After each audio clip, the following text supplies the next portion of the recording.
উৰুকাৰ দিনটোতেই সাংঘাতিক ঘটনা সংঘটিত হ'ল নাজিৰাৰ মাউত গাঁৱত। মানুহ ঘৰত নথকাৰ অৱস্থাৰ সুযোগ লৈ চোৰে চলালে অভিযান আৰু তেওঁলোকে বাকচৰ পৰা যিমানসমূহ কাঁহৰ বাচন বৰ্তন আছিলে আৰু নানা ধৰণৰ সামগ্ৰী ৰাতিৰ ভিতৰত লৈ গুচি গ'ল।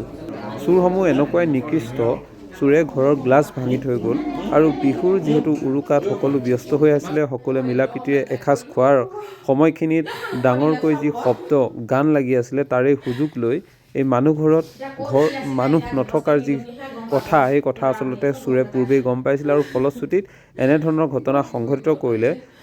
মানুহৰ পৰিয়াল, এই মানুহঘৰৰ পৰিয়াল ডিব্ৰুগড়ত থকাৰ কথা গম পাই চোৰে আহি ৰাতি উৰুকাৰ নিশা যি এক অভিযান চলালে, চোৰে অভিযান চলালে, ট্ৰাংকসমূহ খুলি ইয়াৰ পৰা প্ৰয়োজনীয় বহু সামগ্ৰী লৈ গুচি গ'ল।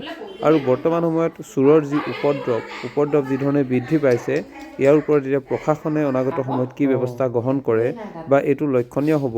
কিন্তু বিহুৰ যি এটা ভোগালীৰ যি মাদকতা, সেই ভোগালীৰ মাদকতাৰ মাজত ৰাজ্যবাসী ব্যস্ত হৈ থকাৰ সময়তে এনেধৰণৰ ঘটনা হোৱাটো কিন্তু এতিয়া সকলোৱে আচৰিত হৈ পৰিছে আৰু বিশেষকৈ নাজিৰা মাউত গাঁৱৰ দৰে এখন ঠাইত এনেধৰণৰ ঘটনা সংঘটিত হৈছে।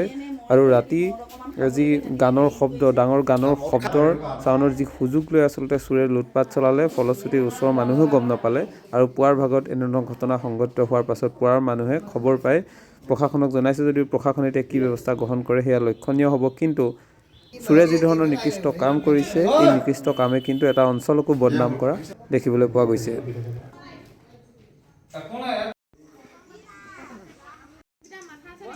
যোৱা ৰাতি আমাৰ বৰ্তা ঘৰত চোৰ সোমালে। বৰ্তা কৰ্মসূত্ৰে আপোনাৰ হেৰিয়াত থাকে, ডিব্ৰুগড় ডিষ্ট্ৰিক্ট উলটনত থাকে। তেওঁ হেৰিয়াত কৰে, ডিফেন্সত কৰে। তো তিনিজনীয়া পৰিয়াল, দাদা থাকে হেৰিয়াত থাকে, ইঞ্জিনিয়াৰিং কৰি আছে শিলচৰত। তো সেইটো কাৰণে বৌমা আৰু বৰ্তা গুচি গ'ল, তাতে উলটনতে থাকে। সেই ঘৰত কোনো নথকা সুযোগ লৈ পিনি চোৰে চাফাই অভিযান চলালে। চানবচা সন্দিকৈ বুলিয়ে কৈছোঁ আৰু এইডোখৰ মাউত গাঁও বুলি কয় এতিয়া। তাৰপৰা আমি আহি ৰাতিপুৱা বৰ্তা ল'ৰাটো আহি চালেহি, তেতিয়াহে আমি সঠিক ঘটনাটোৰ বিষয়ে অৱগত কৰোঁ। তাৰপৰা আমি গোটেইখিনি আহিলোঁ। ইতিমধ্যে স্থানীয় নাজিৰা আৰক্ষীক খবৰ দিয়া হৈছে, তেওঁলোকো আহি ইতিমধ্যে পাবহি।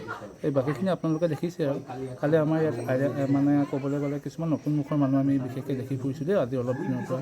আমাৰ সন্দেহ সেইবিলাক মানুহো হ'ব পাৰে কিজানি, কাৰণ কেলৈ যিখিনি মুখ আমি কোনোদিনে আজিলৈকে দেখাই নাই আমাৰ ইয়াতো কিছুমান। সেইকাৰণে আমি সকলো নাগৰিক হিচাপে সকলো সচেতন হ'ব হ'ল। এতিয়া গ্ৰামাঞ্চলতো যদি এনেকৈ চুৰ হ'বলৈ ধৰে, ঘৰত মানুহ থকা অৱস্থাৰ সুযোগ লৈ, আমিনো কি বুলি ক'ম? আমি ঘৰখন এৰি থৈ যাবলৈ আজিৰ দিনত মানে অকণমান কুণ্ঠাবোধ কৰিব লাগিব। কিজানি চোৰে হৈছে, চহৰ অঞ্চলতো চোৰ, গাঁৱতো যদি হৈছে, সেইকাৰণে আমি সকলো সজাগ হ'ব হৈছে ইতিমধ্যে। কিন্তু আজি এই ভোগালীৰ প্ৰথম দিনাখনে আমাৰ এতিয়া উৎসাহটো ম্লান পৰি গ'ল, যিহেতু ঘৰত চোৰ হৈছে। যিয়ে কি নিছে নিনিছে আমি সঠিক গম নাপাওঁ, যিহেতু আমাৰ বৰ্তা বৰমাহঁত ইয়াত নাথাকে।